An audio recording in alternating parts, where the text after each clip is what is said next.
Okey, video ni akan membincangkan cara untuk menyelesaikan masalah yang melibatkan persamaan linear dalam satu pemboleh ubah. Atau macam mana kita mau guna persamaan linear untuk selesaikan masalah harian kita. Okey. Macam ada 3 langkah untuk menyelesaikan masalah yang melibatkan persamaan linear dalam satu pemboleh ubah. Langkah pertama, menggunakan huruf contohnya X, K, Y, K boleh, M pun boleh. Okey. Huruf ni akan mewakili pemboleh ubah yang kita mau cari. Kedua, bentukkan satu persamaan menggunakan maklumat yang diberikan. Okay, langkah ketiga, selesaikan persamaan yang kita buat dekat luar ni. Okey.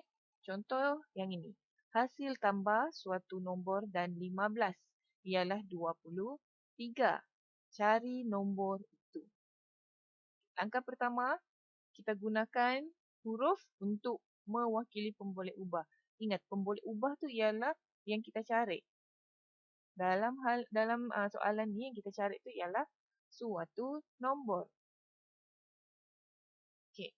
So kita gantikanlah, kita wakilkan suatu nombor tu dengan X. Langkah kedua, kita bentukkan persamaan. Okey. Bentukkan persamaan ni kita guna maklumat yang ada di dalam soalan. Okey, dia bagi tahu suatu nombor yang mana kita sudah ganti dengan X kan. Okey, suatu nombor dan 15, hasil tambah suatu nombor dan 15 ialah 23. Ataupun kalau kita tukar jadi persamaan, X yang suatu nombor tu tambah dengan 15, hasilnya ialah 23. Langkah ketiga ialah selesaikan persamaan. So tadi ni X tambah 15 sama dengan 23. Okey, mana kan kita cari X. So 15 ni kita pindah ke sebelah. Positif pindah ke sebelah jadi negatif. So, X sama dengan 23 tolak 15. So 23 tolak 15 ialah 8. Maka X ialah 8. So X tadi ialah suatu nombor kan? Maka suatu nombor tu ialah 8. Okay, kalau kita ganti X tu sama dengan 8 kan? Suatu nombor tu ialah 8. So hasil tambah 8 dan 15 ialah 23.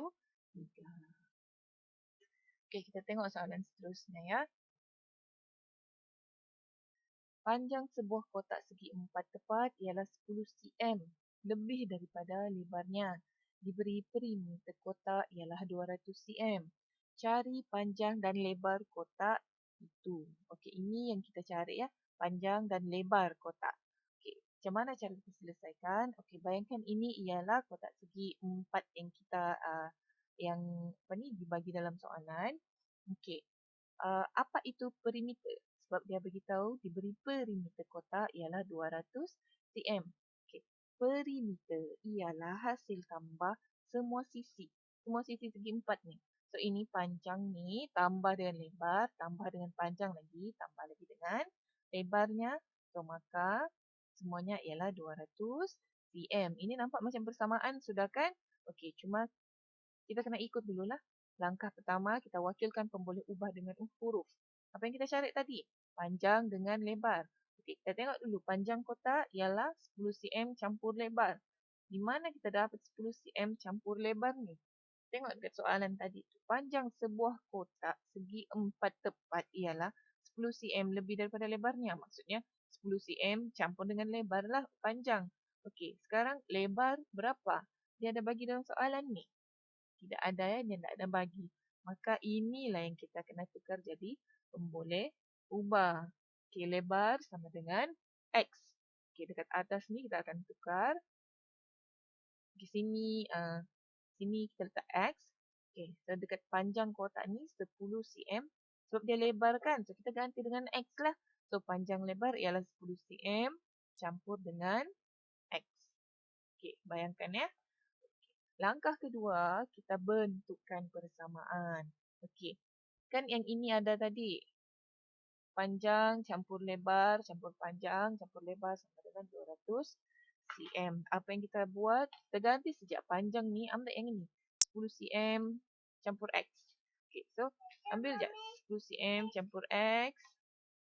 Okey, seterusnya lebar. Kita gantikan dengan X. Panjang sekali lagi kita ambil yang dekat atas ni. 10 cm campur dengan X, campur lagi dengan lebar. Lebar kita ialah X. Okey. Sama dengan 200. Bukan persamaan ya kalau tidak ada sama dengan ni. Persamaan mesti ada sama dengan ni. Okey, sama dengan 200. So, ini ialah persamaan kita untuk soalan B ni. Okay. Langkah ketiga pula ialah kita kena selesaikan persamaan. Of course, kita kena guna persamaan yang tadi. Okay. Cuma sekarang ni, bila kita nak buat persamaan begini, ada kurungan, kita mesti buka kurungan dahulu. Okay. Kita buka kurungan, kita buka syak terus sebab ini bukan darab. So, kita buka terus 10 cm campur X, campur X, campur 10 cm. Kita buang kurungan tadi kan. So, campur 10 cm, campur X, campur X sama dengan 200 cm. Bezanya tidak ada kurungan. Okey, seterusnya kita susun sebutan yang serupa. 10 cm campur 10 cm, X, X, X, X sama dengan 200. Okey, sekarang kita kiralah sebab kita sudah susun. Kita kira 10 cm campur 10 cm, kita dapat 20 cm. X campur X, campur X lagi, campur X, maka kita akan dapat 4X. Okay, sama dengan 200. Kita salin sekejap balik. Okay, seterusnya kita cari X kan. So, kita kena pindahkan 20 cm dahulu. 20 cm tu pindah ke sebelah, dia akan jadi negatif 20 cm. So, 200 cm tolak 20 cm, kita akan dapat 4X sama dengan 180 cm. Okey, 4 pindah ke sebelah jadi bahagi. So, X sama dengan 180 bahagi 4. Maka X sama dengan 45 cm. Okey, ingat macam mana? Sekali lagi, tadi awal kita letakkan lebar ialah X. So, maka X ni ialah lebar. So, lebar ialah 45 cm. Okay. Panjang pula ialah 10 cm campur 45. Kenapa? Sebab tadi panjang kotak 10 cm campur X. X tu ialah lebar kan? So, kita gantilah dengan 45 cm. Maka panjang kotak tu ialah 55 cm. Okey. Kita pergi ke contoh yang seterusnya. Puan Farhana memberi 15 biji limau kepada Farid. Berapakah jumlah limau milik Puan Farhana pada awalnya sekiranya Puan Farhana mempunyai baki limau sebanyak 20 biji? Okey, itu soalan. Kalau diceritakan dia begini. Ini ialah Puan Farhana. Okey, ini ialah Farid. Puan Farhana bagi 15 biji limau dengan Farid. Okey, lepas dia bagi limau tu, dia ada baki dalam bakul ni 20 biji. Okay, sekarang yang kita cari berapa jumlah limau sebelum Puan Farhana bagi bagi Farid 15 biji limau tu. So, berapa awal-awalnya? Macam mana kita mau cari? Kita ikut je step 1, langkah 1, langkah 2, langkah 3. Okey, langkah 1 tu kita kena wakilkan pemboleh ubah dengan huruf. Okey, sekali lagi, pemboleh ubah tu apa? Pemboleh ubah tu ialah apa yang kita cari. Nilai yang kita cari. Kita cari nilai apa? Jumlah limau milik Puan Farhana pada awalnya. Okey, kita letak, kita gantikan sebagai Y. Okey. Langkah kedua, kita bentukkan persamaan. Okey, sebelum ni maksudnya sebelum dia bagi si Farid tu 15 biji limau lah sebab tu di situ sebelum. Okey, Y. Langkah kedua kita bentukkan persamaan. Okey, kita guna maklumat yang ada dalam soalan ni. Dia bagi si Farid 15 biji limau. Okey, selepas dia bagi, dia ada baki 20 biji limau. Okey, sekarang gunakan maklumat yang ada ni untuk kita bentukkan persamaan. Okey. Kalau kita ambil jumlah 15 biji limau yang dia bagi dengan si Farid, dicampur dengan baki limau yang dia ada iaitu 20 biji, kita akan tahu berapa jumlah asal buah limau yang Puan Farhana ada. Okey, so guna yang inilah, guna maklumat yang beginilah untuk kita jadikan, untuk kita bentukkan persamaan. Okey, persamaan kita ialah 15 campur dengan 20 biji limau tadi sama dengan Y.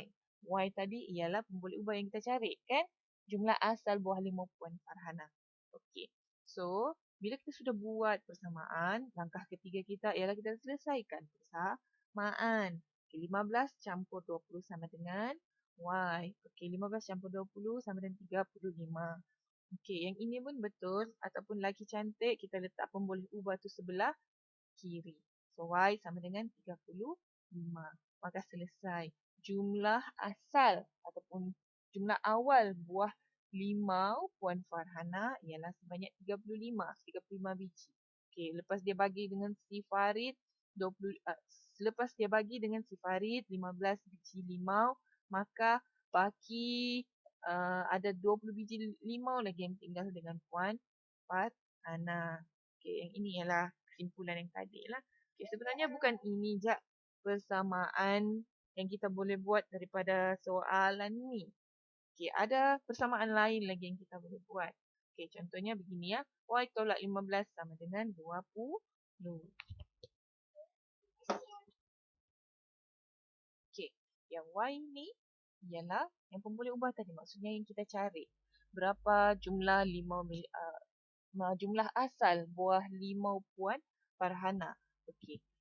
Jumlah asal ni tolak dengan 15 biji limau yang dia bagi dengan si Farid. So, bakinya sama dengan 20 biji limau. Selepas sudah dapat persamaan ni, sama macam tadi. Selesaikanlah persamaan. Y tolak 15 sama dengan 20. Okay, negatif 15 pindah sebelah jadi positif 15. Okay, Y sama dengan 35. 20 tambah 15 sama dengan 35. Sama kan? Okey, satu soalan tu tak semestinya satu sejak persamaannya. Okey, mungkin dia boleh bentuk persamaan yang lain. Okey, cuma bila kamu jawab soalan, jawab satu sejak persamaan lah. Tidak perlu nyatakan banyak-banyak persamaan. Cukup satu persamaan. Okey, video ni sampai di sini. Nanti akan ada sambungan lagi ya.